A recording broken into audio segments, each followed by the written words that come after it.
Well, good afternoon. I'm Richard Seeline with the Resilience Innovation Hub and Collaboratory Network. I want to welcome those of you who are joining us live and the hundreds of folks who have ended up watching the video after the live event. This is now our 14th and final in the series of the Resilience Innovation Investor Forum. Unfortunately, as I think I've shared with all of y'all, we tried to do this in October, November, December, January, February. In Cisco, we finally just kind of gave up after all of the COVID. It would have been great to have you all. You were still in Houston, but at that point we said, look, let's go virtual. So we divided the entire 2-day, 250-person event into these 14 and it's been great. It's been a little bit of a challenge, but it's been great to go from folks like Cassandra Cruikshank of State Book and Howard W. Buffett to some of the senior leadership from the major insurance and reinsurance carriers to a number of others that we've had with us. And you all are the capstone, which I greatly appreciate. Let me give a little bit of quick background and then we'll really jump into it. You all want to hear from folks that are on your screen, not me. The goals of the forum, I think we've adhered to it, which have been really how to connect innovators, investors, inventors, technology, equipment, data science, investment, really coming together around this issue of pre-disaster and risk mitigated resilience, which also has included sustainability, climate, smart, cyber. And what we really wanted to also do is find ways to move the dialogue from off the screen to real get stuff done types of projects. And Pam Williams knows me enough and now that I'm kind of the GSD, get stuff done, and you can fill in the S on however you want to. But that's been the real intent of all of this. And it's around this concept of future-proofing America, which we'll talk about along the way. This group does not need to be reminded in any way of this map, but it's important for us to, in a sense, recognize that not only are we having multiple billion-dollar events, but frankly, what we're also experiencing now are communities, businesses, citizens that are always in a state of being prepared for, managing, recovering from, or rebuilding any number of disasters. And COVID was really the one that kind of sharpened the focus that communities and citizens are having to deal with multiple disasters at multiple times. And that has really stretched a lot of resources, capacity. And again, that's been one of the discussion items here. The second part that has really emerged as a driver is the reality that these losses are adding up in a way that goes beyond, right, Pam, beyond NFIP. And beyond some of the SBA and HUD and other resources. And it's tipped over to the point where I think you'll hear from Nicole and some of the leadership that the reinsurance and insurance carriers are hoping to stimulate and spark out there, as well as from Natalie, where the private sector is taking greater leadership. Not that they weren't, Natalie, right? But really coming up for some new forms of collaboration and partnership. We know that this administration, Congress, academia like Wharton and our friends at University of Alabama and other academic institutions, we now know that there really is this focus that's not reactive, but proactive from a resiliency perspective, getting ahead of the curve. And I think all of you have taught me over the past couple of years that the idea of a 1-to-6 or better cost benefit from investing ahead of the curve is really changing the landscape for not only our communities, but our businesses and industries. One of the challenges, however, and we'll talk a little bit about this as you go through your presentations, is we have abundant resources. I think, Natalie, you all have been recognizing it. Others have been recognizing we have abundant resources. But one of the problems is they're fragmented, they're disconnected, and sad but true, to some degree, the rules and regs are not making it more efficient from one agency and one program to hand off to another. And so this has been a challenge, huge amount of resources, but also some where we need to look at how the implementation unfolds and where things could evolve that make it a lot easier to deploy resources. And I think, again, Nicole, you and others have been looking at this. Here's one of the messages. Last July, Frank Nutter, with the Reinsurance Association of America, along with others, have been pinpointing the amount of resources that can be deployed in some new ways. And some of it's spark funding, some of it is different type of catastrophic or private activity bonds. But that's also being recognized with the reality that we have over $500 billion of unspent presidential declaration dollars, and as well as the new infrastructure $1 trillion bill.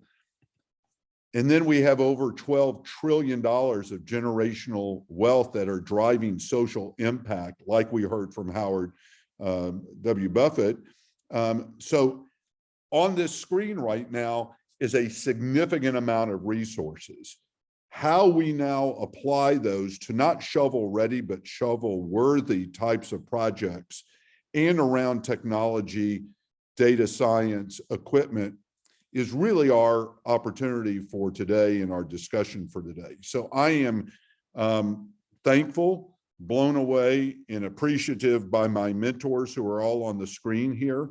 I thought what we would do, if it's okay, is start with the federal family, so to speak, with Pam Francisco, our fellow Houstonian who we've loaned up to Washington, D.C. for a little bit, and our good friend and one of our mentors and of the Resilience Innovation Hub, David Alexander.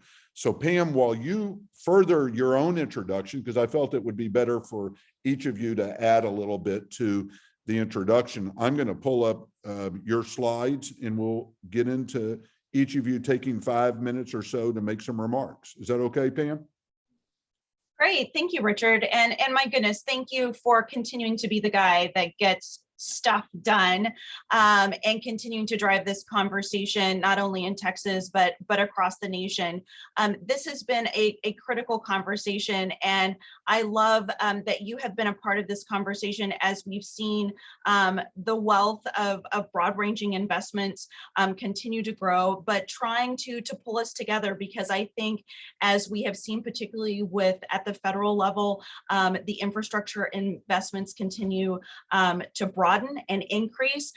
There is a continued opportunity for partnership, for investments to be leveraged, and for creativity to continue to grow and expand, so that we can drive this systemic investment in resilience, in mitigation, so that we truly can transform what this country looks like as we invest in this pre-disaster mitigation across the country. So a little bit more about me. I did just at the beginning of the year return to FEMA after a short hiatus in the private sector, but I come from, I spent about 12 years at FEMA, and then on Capitol Hill, working in these authorities, trying to get state and local governments the assistance and the authority that they need so that they can leverage these investments. Because everything that we do here at the federal level, if it doesn't work for those of you guys boots on the ground,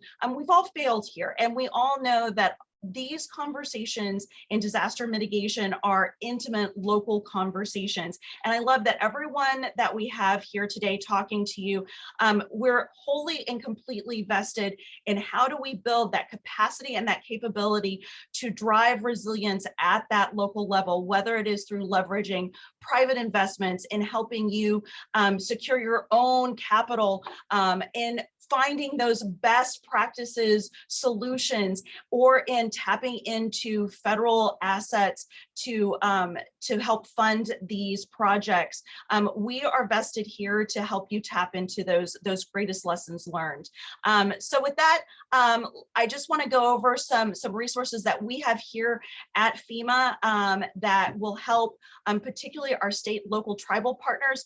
But if you're from the private sector, don't think that that can't also help you, because FEMA has really in the last several years changed its perspective, and a lot of these investments are helping drive public-private partnerships, are helping drive private sector innovations. But I do want to go over, because again, we are seeing a historic level of investment at the federal level here in mitigation. So here we have kind of an overview of both the pre-disaster programs as well as the post-disaster programs. So in just FY22, we are going to see over $3.6 billion in resilience investment. And that's just kind of the tip of the iceberg, because we have yet to see what the FY22 numbers are going to be for the Building Resilient Infrastructure and Communities program. This is one of those programs that is near and dear to my heart. Both Natalie, who you'll hear from a little bit later, and I worked on Capitol Hill on the underlying authorities that developed into the BRIC program. This is to drive innovation, and this is where I really encourage folks to be creative. Force FEMA to tell you why the answer can't be yes. This is to drive creative partnerships, bold innovations, transformational projects that truly drive resilience at the regional level. Excited to see what comes out of this program. This is only in its second year, the only second year of iteration of this program. So excited to see what we see in the future in this program. So also, as I mentioned a little bit earlier, we have the infrastructure bill investment. So we saw a lot of investments last year. So we're not even talking in FY22 about those past investments. We're going to start seeing that start to roll out. So keep your eyes open. We're finally starting to see, and here you just have again a very small piece of the pie, but Department of Energy, EPA, HUD, lots of federal agencies pushing money, DOT pushing money in the resilience area. And finally, you have this country looking at how do we leverage these programs together to drive resilience at the community level. So this, again, is just a piece of FEMA's programs. And of course, there's always the post-disaster grant programs. No longer is FEMA saying just build back what was there, build back better, build back more resiliently. So if you are investing money at the community level, how do you build back in a way that is the most resilient? We don't need to be building back for today. We need to be building back in a way that is building for the future, for 20, 30 years in the future.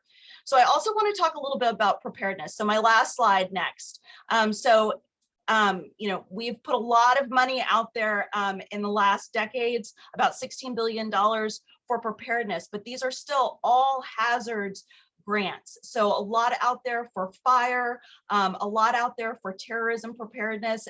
Some of these funds do go to nonprofits. I definitely want to highlight some of these resources for folks. But one of the things that I cannot stress enough, cybersecurity. Cybersecurity absolutely has to be part of the resilience conversation. And I know a lot, Richard, you have done a tremendous amount in this space as well. So one of the things that we did get in the infrastructure bill is we got a $1 billion grant that we will be standing up this year with our friends at DHS at CISA, and really excited to roll that out because that is going to be building state and local capacity to combat cybersecurity threats. And again, it's a very regional approach, standing up that state and local capability to work together to combat this threat. So very excited about that. And one final note on cybersecurity. So in the president's 23 budget request, they are also asking for resources for nonprofits in the cybersecurity area and for the private sector, because what do we know about our critical infrastructure? All owned by the private sector. So really excited to see what the federal government is doing, not only to invest in resilience, but to invest in a way that can be leveraged together. So I'm excited to see what my other partners in the federal family have to say about resilience and the conversation that we're going to have here today. Well, thank you, Pam. And I know that was rushed to do a lot in a short amount of time. I'm going to, as I segue to our good friend, Francisco, and begin to pull your slides up as well, I want to really emphasize that the great thinking that you all represent, I call this the non-bureaucracy, that all of you come from boots on the ground experience, both in and out of government and the private sector. And I think that that's an important observation, and that is that each of you in your own way see a different perspective on how we can form these collaborations and partnerships. And the reality, like Pam's just said, that not all the resources can or should rely on a government grant, but there are ways that this money and these resources can be leveraged. So Francisco, speaking of somebody with boots on the ground, I just was over yesterday with a whole team of your colleagues at the Harris County Homeland Security Office of Emergency Management. They all still miss you, but it was great to be with some of your colleagues where a lot of this all began. So Francisco, can you introduce yourself a little bit more, and then we'll jump into your ideas and thoughts?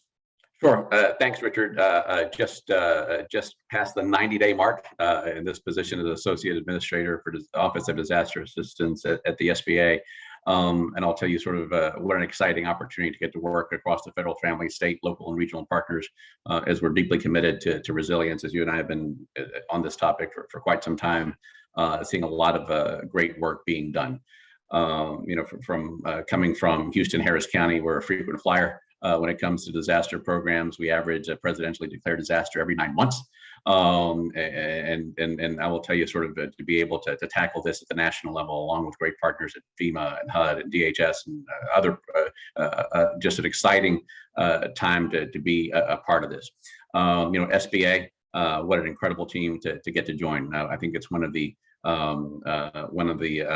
untold stories in terms of what happens at the federal level when we come in. If you look at sort of our mission, it has traditionally been to come in post-disaster. If you'll see on the next slide, that's currently what our mission is, to come in on the ground and provide that kind of disaster relief. It's a model that has been very successful. Average of $1.8 billion a year disaster lending operation to come in and help not only businesses, but individuals, renters and homeowners and nonprofits.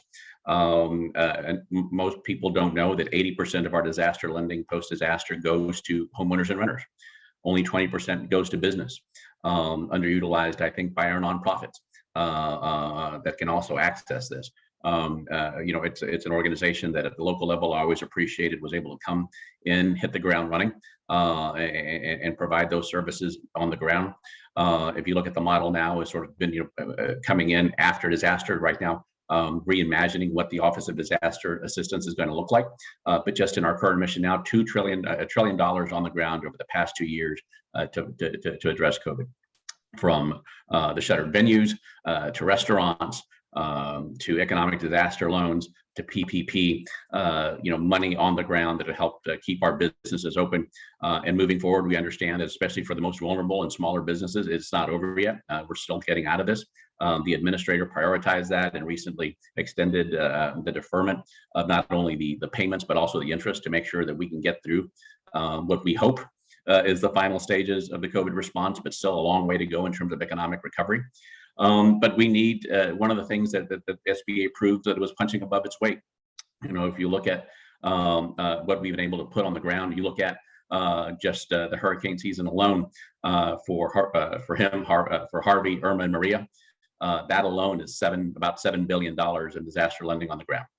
So, while we're talking about being, have the opportunity to be joining this call from New Orleans right now for the Resilience Conference, impacted here by Ida, that alone was significant. I think that alone is $1.8 billion in disaster lending, what is typically our annual. So these are the kind of costs from our side that we are investing in the community post-disaster. But if you go to the next slide, we're going to reimagine that.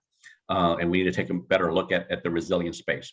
How can we invest in making sure that folks don't need to come to SBA for disaster loans? What can we do to make those communities stronger and more resilient so local economies can thrive and people can prosper? And so we're looking at mitigation. Currently, we've got a mitigation program where people can take advantage of that. So if you get a disaster loan, you can tack on 20% of that to build back better. But why aren't we doing that at the front end? So looking at what ways that we can prioritize that. And looking at, quite frankly, in terms of resilience and mitigation, making sure that we meet the customer on the ground. A case in point right now is with the Colorado wildfires. The recovery process is ongoing from the Marshall fires. We are about to hit, I think we are at $90+ million on the ground invested. And I think just this week, just yesterday, we authorized the Office of Disaster Assistance a geo multiplier to make sure that the loans on the ground can meet the actual costs. The scarcity of product, the scarcity of the workforce to come in and build and repair was putting folks in a bind, and what we were able to loan on the ground was not meeting the actual cost. So we increased the multiplier to make sure that people can access more loans in that community. So those are the kinds of things where we're going to re-envision the recovery process. But on climate change, also, it's a big priority. Making sure that we understand our unique space when it comes to the Small Business Administration. We're a business agency, so recognizing that climate change. Let me be clear. I'm a capitalist, but I think we are here in. I think this is to some extent a market failure. What we are paying at the pump is covering the cost of finding it, drilling it, refining it, and putting in our gas tanks, and also the profit margin. What is unpriced is the economic consequences of that. So what can we do if that was a market challenge as SBA? What can we do to make it a market opportunity to tackle the climate crisis? What can we do to accelerate, like you're talking about here, the climate economy? So much economic opportunity for small business to come in. What can we do to educate, to incentivize, and to open the doors and unleash the incredible entrepreneurship in this country, to increase that? How can we make that more ubiquitous? For many people, including myself and many, we want to put solar panels, but they're still pricey. We still want to get electric vehicles, but they're still pricey. What can we do to incentivize the market to accelerate itself and reduce the time that it'll take to make it commonplace to invest in that technology as homeowners and as businesses? And the customer experience and diversity, equity, inclusion are a priority. If we are not meeting the needs of every person and building that into every crack and crevice and every lever that we have to pull to make sure we're including that in the SBA, that's our mission, and we have to do it in the long term. And generally, to quote a friend of mine out of California, Elmi, who is the regional administrator out there and an entrepreneur that's a restaurant owner, and her family put it quite well. When we close the sale, we're not closing a sale. We're opening a relationship, and we need to do a better job and make sure that when we close those loans, that is not the end of it. That we are staying there to make sure that we bring the whole of SBA to make those businesses resilient well into the future and not just beyond the disaster that we're currently facing now. So excited for the work ahead and to be able to do that with our partners here and explore the kind of external engagements like this that we can do to go not only the whole of government, but just whole of community to tackle these challenges. And so look forward to these continued discussions.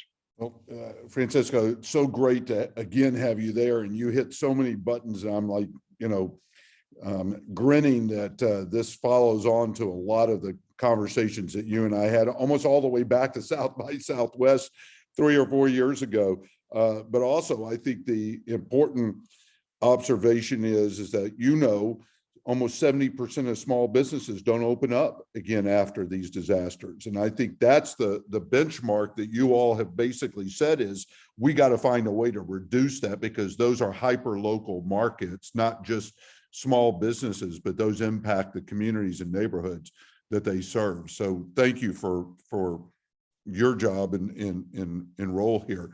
So I'm gonna have to, David? it looks like I have to roll off, but Alex will stay on the call and be able to tackle any questions, and I'll hop back on if I can, but we look forward to the continuing dialogue.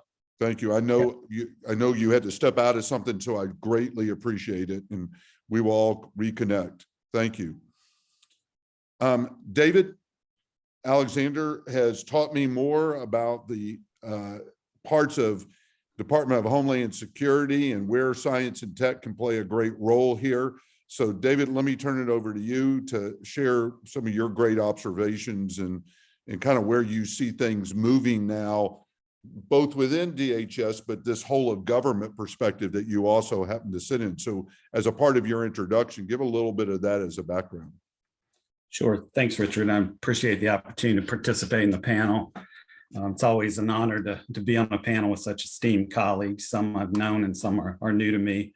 I did want to share some insights, as you noted, and particularly in how DHS S&T is mobilized in the research and development, as well as the larger science and technology community, to serve as a catalyst for innovation and investment in Homeland Security climate resilience. And I say Homeland Security community because it's not limited to just DHS alone and our operating agencies. It's also our state, local, public, and private sector partners, as you and Pamela noted in some of your remarks, as well as the key elements of the business sector that we've heard about from the panelists as well. But I also wanted to highlight that given this topic, the importance and the significance to DHS and the fact that we recently released a strategic climate change framework and action plan to lead resilience and adaptation to changes in the climate risk landscape, particularly resulting from strategic competition. We heard a lot about economic security, global risk from climate change, recognizing that, disasters don't often respect boundaries. And so there's global dynamics and larger dynamics in play, and we need to understand those. There are continuing stresses and changes in the demographics and what are the implications to our people. There's aging infrastructure, as well as there's emerging technologies and what is their role and how do they play. So that being said, I think, as you noted, I've tried to be a fulcrum to articulate how science and technology plays such a prominent role, particularly in this case in advancing DHS climate resilience, supporting the priority actions, as well as the different administrative executive orders, as well as our component agency needs like FEMA. But also wanted to stress that we've kind of done that by leveraging the full might of DHS S&T and our access to the larger research and innovation community. That includes doing targeted research and development activities, sponsoring and facilitating core research through our centers of excellence, conducting applied experimentation in our national labs, and in a new area that we've become more and more involved in is really driving collaborative innovation challenges and prize competitions with our key stakeholders, the interagency, and particularly the private and nonprofit sectors, really tapping in to that almost unlimited potential that also invites new thinking into the federal landscape and land and space. But that being said, we all acknowledge that there's many challenges and outcomes and issues with climate change. They're big, they're complex, they're interconnected. We can pontificate around those all we want. Stepping back and really taking an outcome-focused approach, we can say at DHS S&T, and particularly for the department at large, we're really stressing two areas of interest. First is how do we reduce Homeland Security contributions to climate change? And second is how can we better enable our nation to better cope with the impacts of climate change? That involves compound cascading risk, emerging threat vectors, and the interconnectedness and interdependencies across our natural, social, and technological ecosystems. Just for context, I think Pamela raised the cyber. we consider that in terms of the convergence of cyber physical systems and really wanting to understand the implications of climate change. The Colonial Pipeline is a pretty good example recently of the effects and the cascading implications of these three types of threat vectors on the homeland security mission space, as well as our national security. And those are important points to make here. But also wanted to kind of leave something of value to the audience here in terms of, so if we understand the landscape, we're pivoting to position ourselves to address these changes and really look and take a long view. Really, what are those more practical, our research, development, and innovation thrust areas and themes that really trying to drive to that larger homeland security community? The first is really disaster resilience of the future, particularly with a focus on critical services, utilities, and public infrastructure. Recognize that oftentimes the impacts that we experience are a consequence of the failures of those lifelines and being able to withstand the effects of those disasters or hazards. So we're wanting to look at both new concepts, standards, and methods, but also new technologies that can help us better observe, conduct diagnostics, and monitor the integrity and the structures, as well as alerting capabilities to notify those that are involved, whether it's those that will help us address the risk or those that need to seek protective actions or safe places to be able to respond to those risks. And then experimentation that can help us to adapt and transition climate change, science. And of course, there's a future of insurance and financial preparedness component to that. We have to advance risk management, particularly climate risk management, looking at new insurance and economic sharing solutions, and understanding critical data and capability gaps that will allow us to enable and incubate those types of offerings between the public and private sectors. The second area is strengthening community resilience through social and environmental equity, particularly wanting to understand the latest science, enhance scientifically sound sources of data so that we can advance not just social, but also environmental equity, really challenging communities and our key stakeholders to not just think of mitigation, but think of adaptation, mitigation, and resilience as a triumvirate, working in tandem to address not just short-term needs, but also better position our communities for long-term risk. And then also wanting to understand how those new models and innovations can, one, better facilitate equity across disadvantaged, underserved populations, as well as low capacity communities to ensure we don't leave any community behind, but more importantly, we avoid creating a climate resilience divide. The third area that we're interested in driving innovation in is advanced materials and artificial intelligence teaming, enhancing long-term planning, near real-time decision-making, and sustainability through proven and effective interventions, really driving R&D in new areas of self-healing and regenerative materials that can make our critical infrastructure and key services more resilient and elastic to various shocks and stresses, as well as more traditional or more better understood technologies that are emerging, like gamification and visualization tools that not only help us to model the near term to accelerate disaster response and increase the effectiveness and the responsiveness of recovery, but also to model longer term implications so that the community can make wiser investments. The fourth area is enabling new sensors for climate adaptation and optimization, really looking at onboard analytics, being able to deploy Internet of Things sensors, essentially sensors anywhere that can collect meaningful information to help us model, detect, and monitor threats and communicate and respond to those threats. And then the final area is really trying to drive technologies for reducing the impacts of climate change. This is where we're acutely leveraging our prize competition challenges as well as our innovation challenges, looking at different ways to approach new innovators and investors that can deliver novel solutions that can impact our contributions to climate change, as well as help us to minimize the impacts of climate change.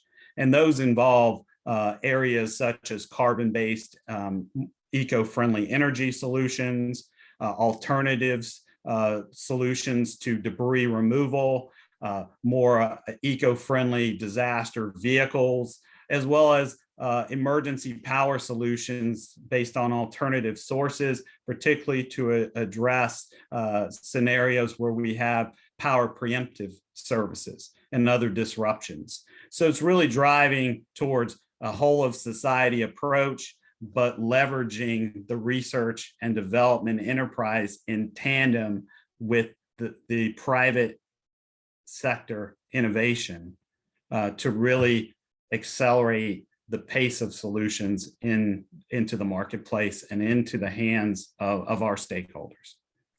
David, let me play off of this as a segue, because I think what I just realized is we started with Pam and Francisco talking about programs that are pivoting a little bit, adjusting to areas of innovation, climate, and kind of this focus on, the pre-disaster return, so to speak, or the cost benefit.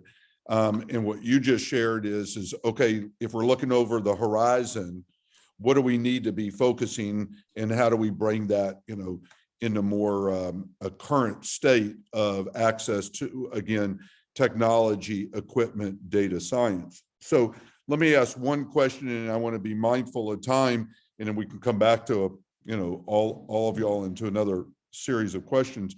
But Pam, you've been sitting, in this interesting fulcrum of going in and out from up on the Hill to the private sector, federal agencies. Alex, your role with Francisco on kind of reimagining SBA, and then David, from your perspective around these ground challenges.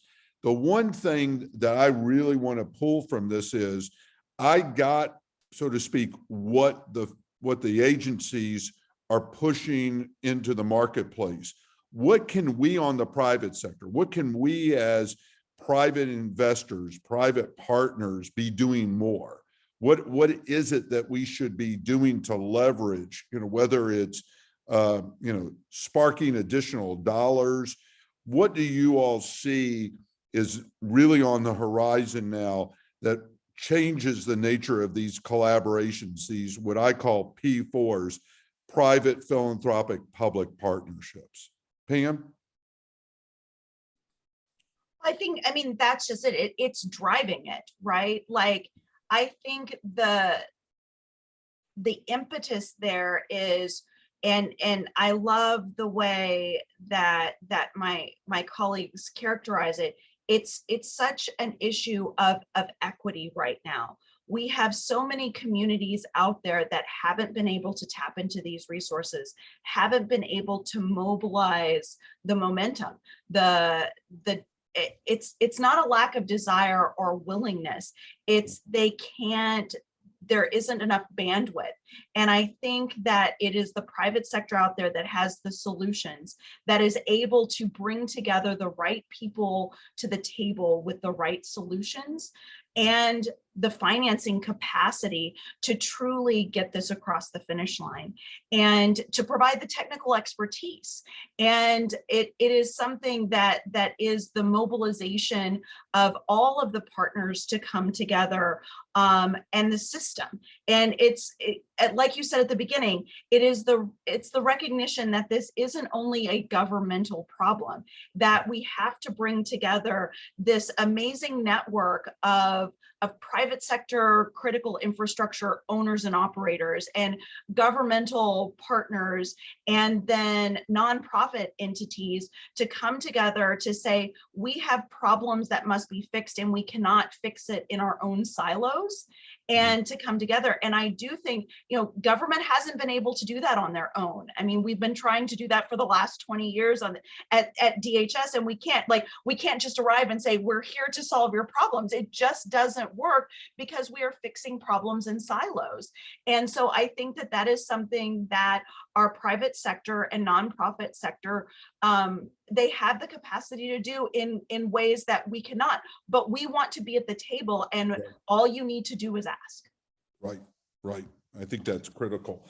I'm going to come back to folks, but I'm going to segue into my colleagues, Nicole Austin and Natalie, and I promise I'll come back, Alex and David as well. But one of the key reasons why I thought all of us being together in this final session is it really is bringing the best of the private, philanthropic, and public partners together in a way that may not have been able to in the past for whatever barriers, rules, regs, perspective, whatever it may be. So Natalie, I'm going to start with Nicole, my good friend, who's taught me more in 6 months than I have ever learned about how we could be collaborating and partnering at a really hyper local level. And then from there, I'm going to ask Natalie to give us some thoughts about some of the other pieces. So Nicole, give a little bit of your phenomenal background, but more importantly, what you've been helping move along very rapidly along a very bipartisan approach. Great, thanks, Richard. And it's an honor to be featured with such a tremendous group of GSDers at both the federal agency level, local level, and beyond. So Nicole Austin, I'm the head of federal affairs at the Reinsurance Association of America.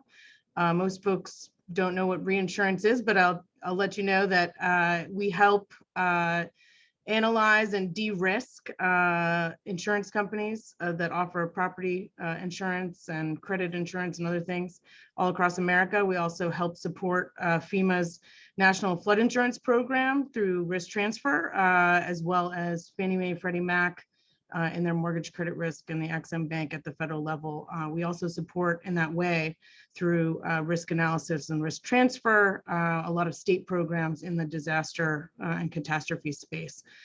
So that's a US look, but beyond that, our members do this globally. So it's disaster risk as we're discussing today, but also cyber risk as we're discussing today, credit risk and some political risk in that space as well. So the Reinsurance Association of America represents reinsurers doing business in the United States, but as I said, all of our members are also globally active and beyond. There's also some space risk involved, as I have quickly started to learn in recent months. So Richard, thanks for the opportunity to kind of highlight something I think David and others have featured in their remarks. This is something that's, I think, a hallmark priority for this administration, but also many members of Congress on the Hill from both sides of the aisle. I think there's a clear recognition that there are highly vulnerable communities all across America in urban, suburban, and rural areas that face significant natural hazard risk and in the future significant risk due to climate change. And so last year, about a year ago, actually, a colleague of mine, Scott Williamson, who heads up data analytics for the RAA, was downloading all of the National Risk Index data that FEMA so generously published online with some really cool maps. So if you are bored during a meeting one day and you want to go on the National Risk Index website, no, seriously, spend some time there. You can look at all kinds of really cool data at a very local level. And my colleague came up with the idea, he downloaded all of it, looked at it with some really cool software and maps, overlaid it with congressional districts, brought in some Census Bureau housing data, and we started to kind of have a conversation about what can you do with this data, and quickly started to realize that kudos to FEMA for coming up with the idea of releasing the data, but really looking at 3 buckets of data for every census tract in America, right? The first bucket is looking at what are the natural hazard risks or risk that this census tract is facing, right, is faced with. The second bucket of data is related to the ability of those census tracts, those communities, to be resilient against those hazards they face.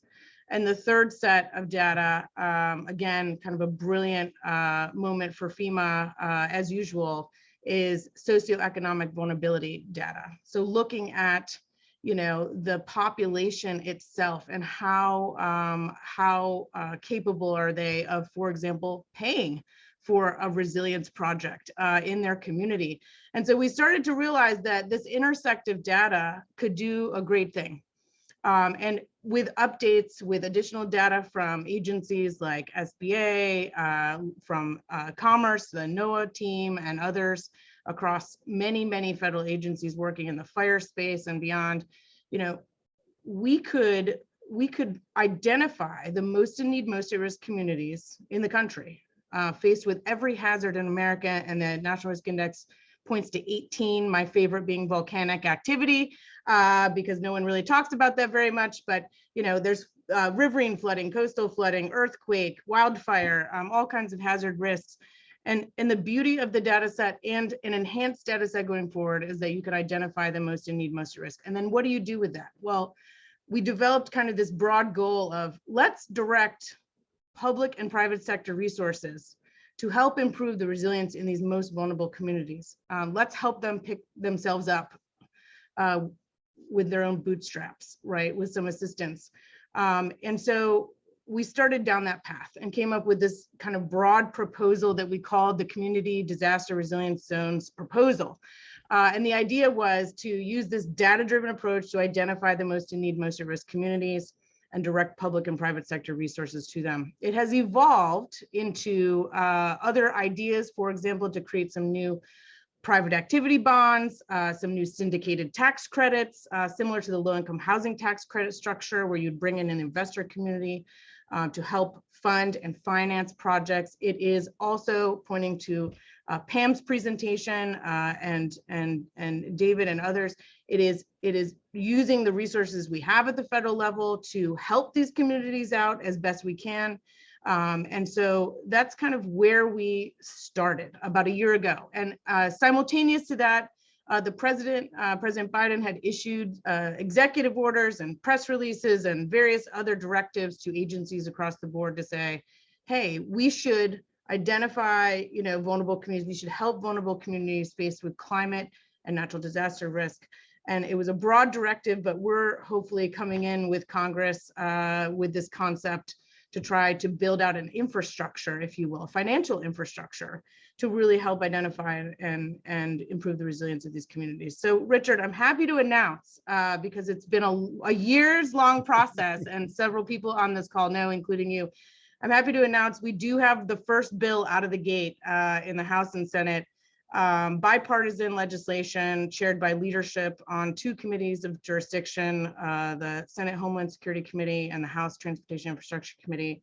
The first bill is called the Community Disaster Resilience Zones Act of 2022, or CEDARS, like the tree, is you always have to have a good acronym in Washington. So it's the CEDARS Act of 2022. The Homeland Security Committee actually approved the bill out of committee last month, almost immediately following bill introduction. The House bill as well was introduced last month. So we're really excited about the first bill out of the gate, and it's pretty simple. It's about a dozen pages, which I know is disappointing to some who like reading the thousands of pages of omnibus bills that come out of the Congress. But really the first bill does 3 things.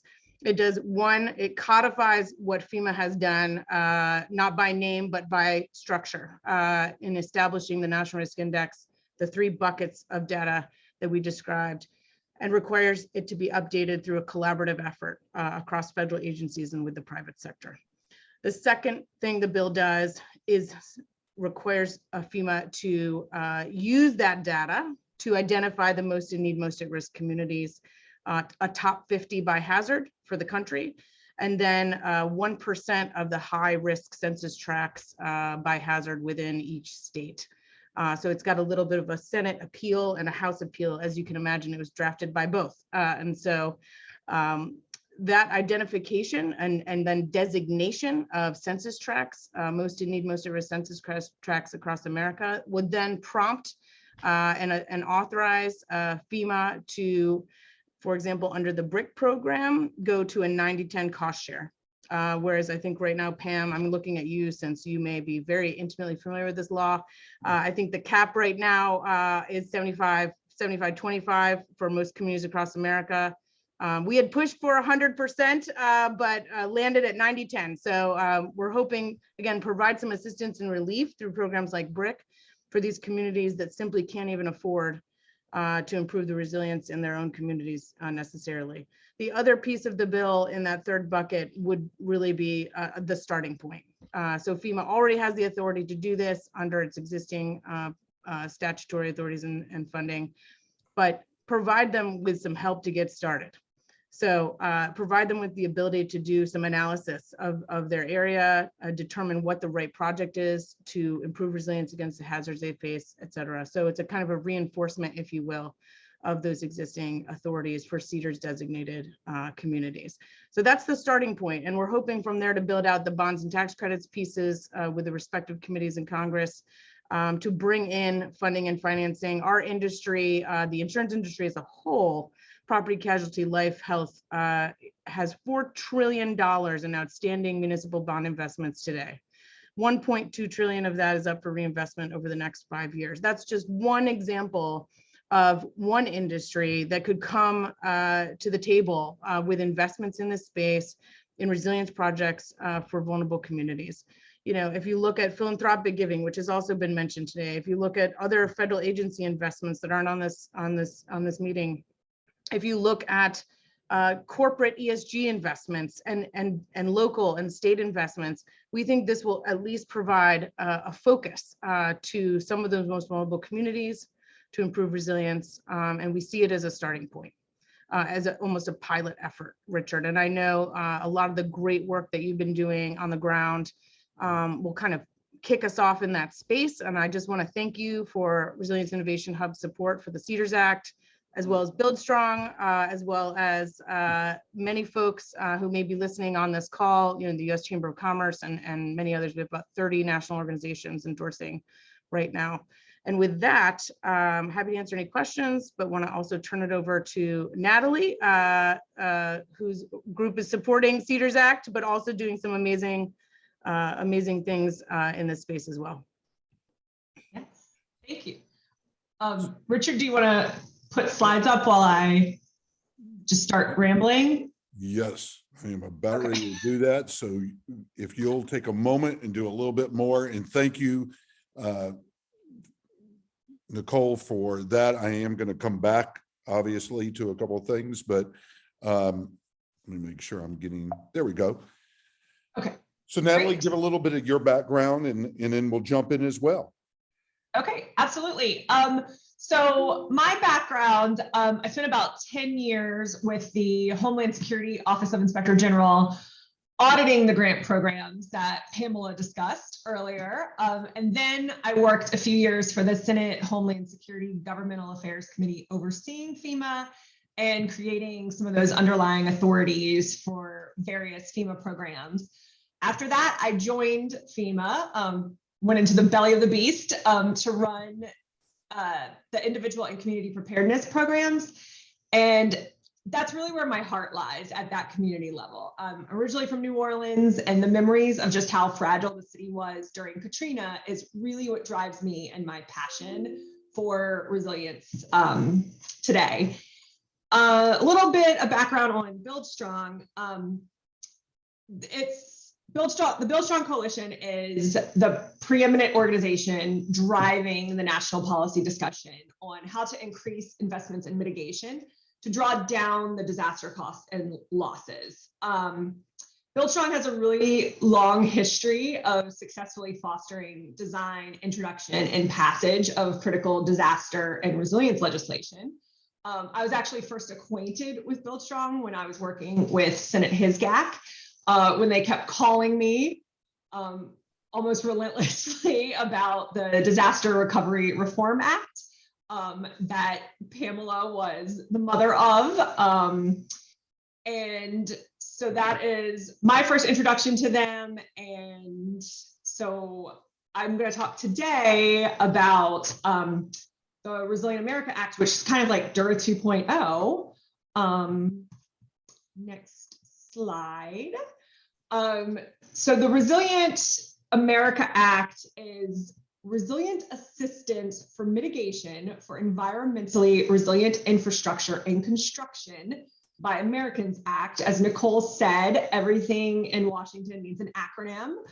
So that is a really long title for the Resilient America Act. And this legislation proposal is centered on increasing funding and incentives and requirements for the adoption and enforcement of stronger building codes, and ensuring that resources and support needed to help state and local governments achieve resilience. So you'll see on the slide, this is a listing out of the section. I am not going to read the bill to you, especially in the interest of time, so we have some time for questions. But I do want to hit on the biggest highlights. Just ran through the short title. So the section 2 is kind of really the big one. So DURA established a formula to deliberately fund pre-disaster mitigation. So this put 6% from the disaster relief fund into the BRIC program. This would increase up to 15%. So this more than doubles the pre-disaster BRIC program. Section 3 would allow for nonprofits to become eligible for BRIC, which would align it more with the public assistance grant program. Section 4 would create a building code adoption and set aside of no less than 10% in the BRIC program.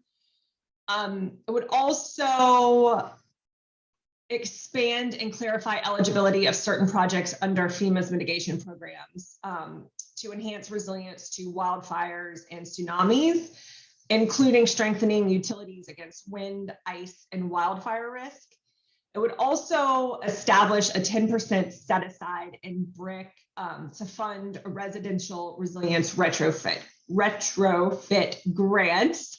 So think like roof retrofits, flood proofing, constructing safe rooms. It would also direct FEMA to require disaster assistance grant recipients to use steel and iron produced in the United States for any construction projects costing $1 million or more. And then there were a couple of amendments added to the original Resilient America, which would authorize disaster assistance to be used to pay interest owed for loans funding disaster response and mitigation, and a couple other things like a GAO report, and specify that provisions would apply only to funds appropriated on or after the bill's date to kind of satisfy the Congressional Budget Office requirements. I am excited to announce that the Resilient America Act overwhelmingly passed the House about 2 weeks ago by a vote of 383 to 41, which is really, really exciting. Passing the House is a major step, and definitely and obviously much needed to pass to have this enacted into law. We still have a lot of work cut out for us in the Senate. We really appreciate everybody's support on the panel and everybody on the call. Yeah, and we are running out of time, so I'm going to turn it back over to you, Richard, for any questions.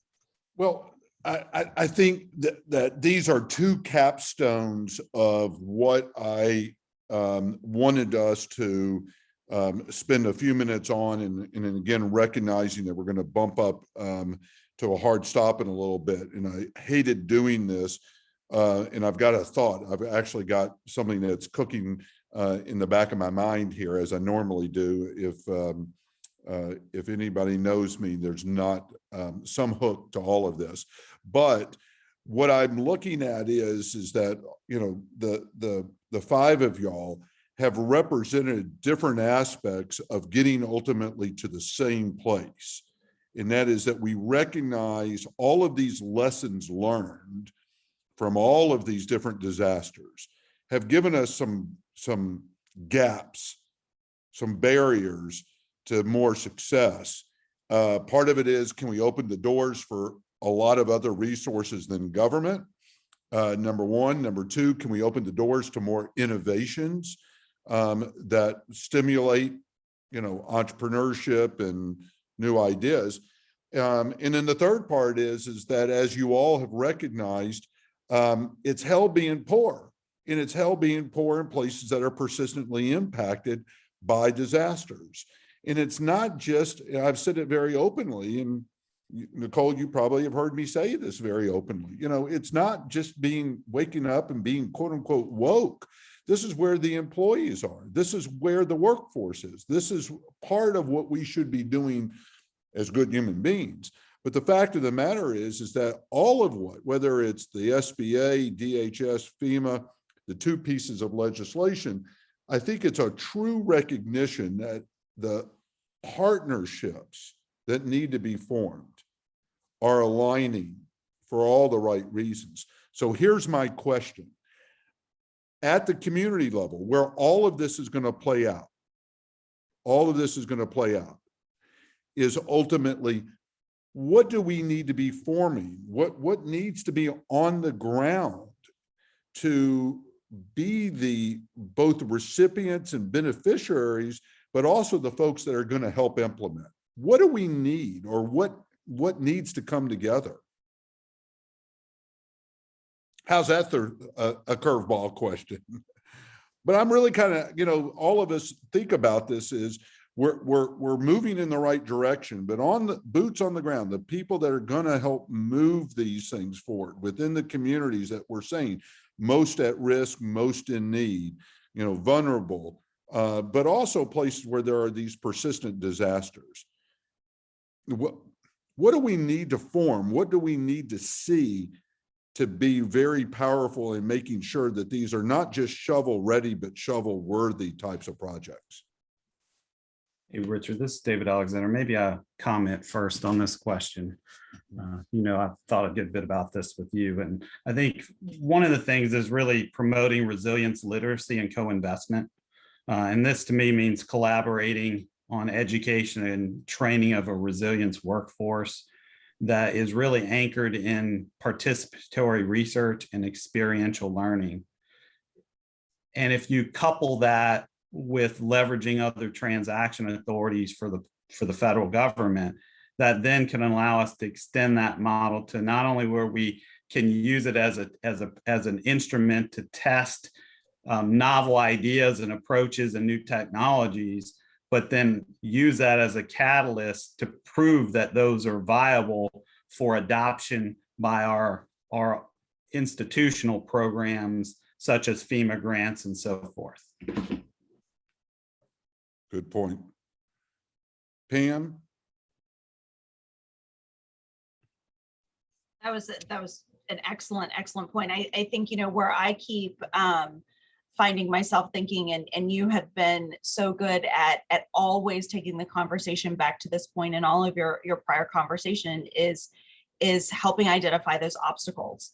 And you know, I think that's what we need to hear from the folks on the ground, is like, what obstacles are keeping them from participating, and highlighting those to those of us here, like, what obstacles can we remove at the federal level, what obstacles need to be removed at the state level. And you've facilitated those conversations, right?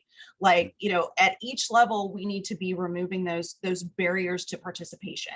And then how do we mobilize those groups that can help facilitate, you know, breaking down those barriers, breaking through those obstacles. That's where my mind keeps coming through, is how do we facilitate the identification and then mobilizing to break through those barriers.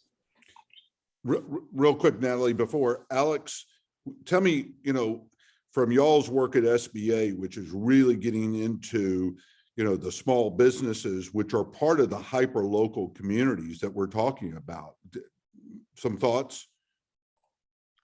Yeah, so what we've really been trying to work on is to change the culture and the whole mindset around disasters, and to really help small businesses recognize that it's no longer a matter of if or a disaster might hit me and do I need to be prepared for it and how will I recover, but it's more a matter of when, right?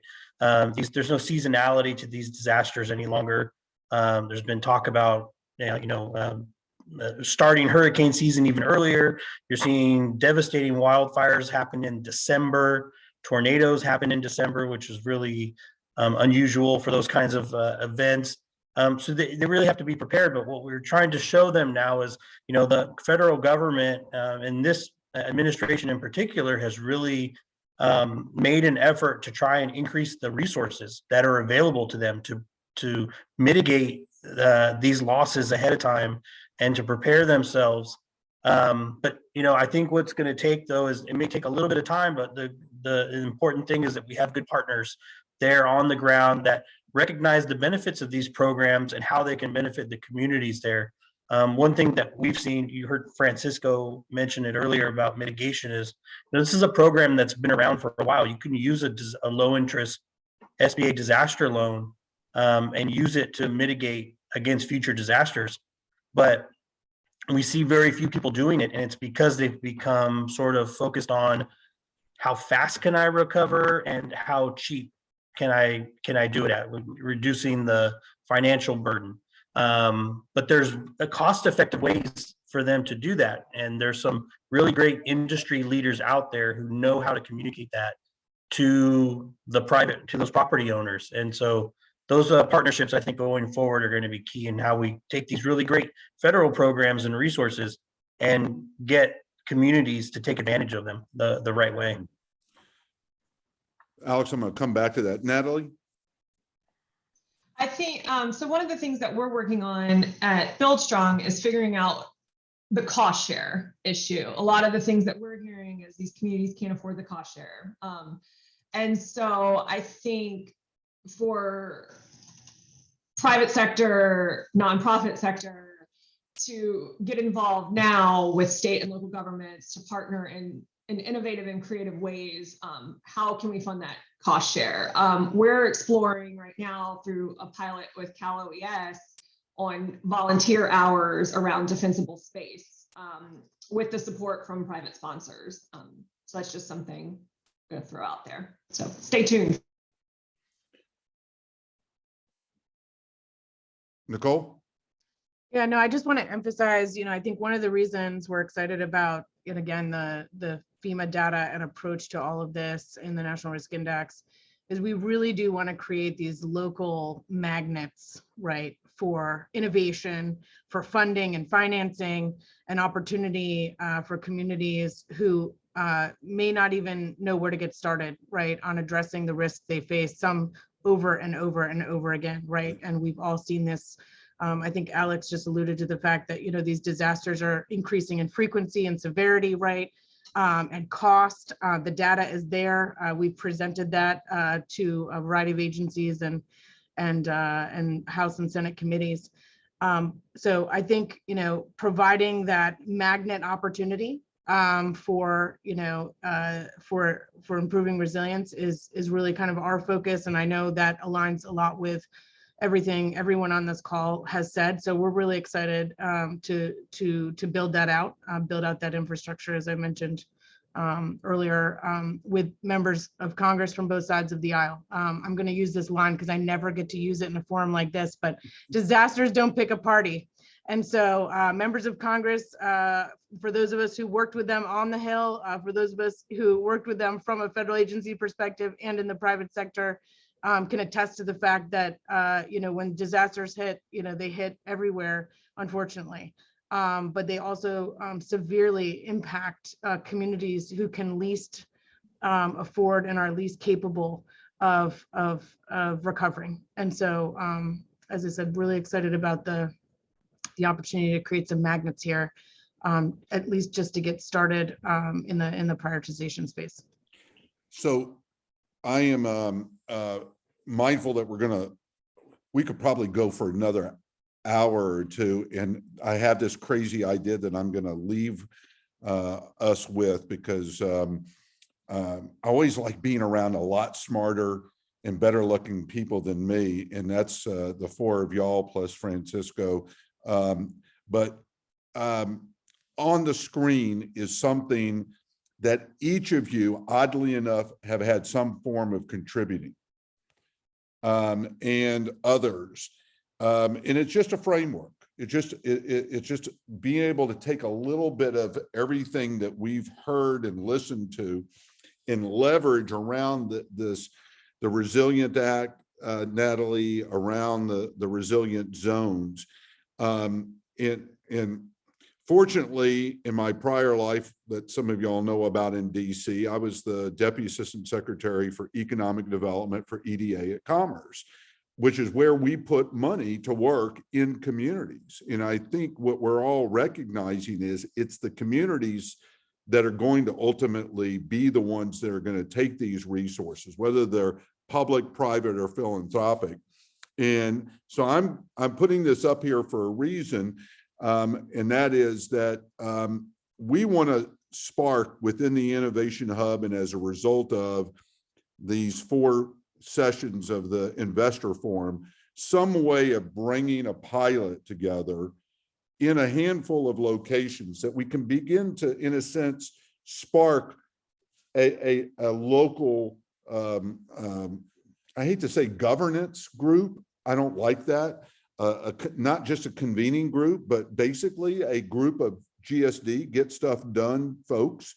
And what we tried to do here is identify, and I'm not saying that this is complete, but I do believe that what we've had an opportunity over these past 14 sessions is to really hear that there are resources ready to go, Nicole, and now ready to move. There are resources, if but for the lack of finding a new model, and it doesn't have to be far-fetched, but basically a new model of convening, identifying, prioritizing, and really implementing around something that's going to transform these communities and then knitting these communities across the country as a whole. So I want to propose, when I'm back up in May in DC, around the 3rd, 4th, and 5th, that I'd like to get all of y'all together with a number of other folks and see how we can start moving the ball forward, not to preempt the legislative interest of the administration and Congress, but to really start, unleashing in a couple of areas where we're already picking up, whether it's fire, flood, snow and ice, whatever the hazards are. And Alex as well, that we've been listening to the small business community, who is really a part of the hyper-local recovery in these communities. If they go away, a lot of these communities begin to fall. And these are not just mom and pop shops. These are parts of folks who are construction, HVAC, plumbing repair, who are going to go in and retrofit these buildings that Natalie's talking about, right? So bottom line is, I'm hopeful that you all see how you've created this. You all have had such a phenomenal hand, and this really is part of the culmination of what we wanted to do with the investor forum, which is to now take all of the folks that have participated, well over 40 different speakers and participants, and really move something forward collectively and collaboratively with you all. I know that there are a number of folks that have, interest in this, that are both online and those who have expressed that they couldn't participate today, whether it's our colleagues in Boston or New Orleans or Puerto Rico, you name it. So I'm going to pause, give each of y'all a chance to say one thing to this audience. what's your one takeaway challenge that all of us need to be doing as a result of what we've heard today? What's a one takeaway when I quote unquote get back to the office tomorrow? What is something I should do and take away from this? So Pam, one takeaway, one charge, one challenge that you see that we should be taking away. One person that's not at the table that you need to bring to the table that can stand shoulder to shoulder to drive resilience in your community. Great. Natalie? Ooh, you're on mute. There you go. Ooh, we still can't hear you. All right, type it in. Nicole, one takeaway, one big charge challenge to this group. Let's do it. Let's help the most in need, most at risk. We can do it together. We have a lot of brilliant people, and I think this is the year, and this is the administration, and this is the Congress to make this happen. Great. David? Yeah, I mean, I think these are generational issues. So I always challenge on find someone from the younger generation and explain to them why resilience is so important to your community, because we need to build that culture of resilience. Fantastic. Alex? Yeah, echo what David just said, but also, we always tell people money's one thing, having access to these funds is great. But there needs to be a real effort and collaboration to get these things done. So find those partners in your community, get the ear of your leadership, community level, congressional, elected officials, and let them know that resilience is a priority for your community. It's tremendously important.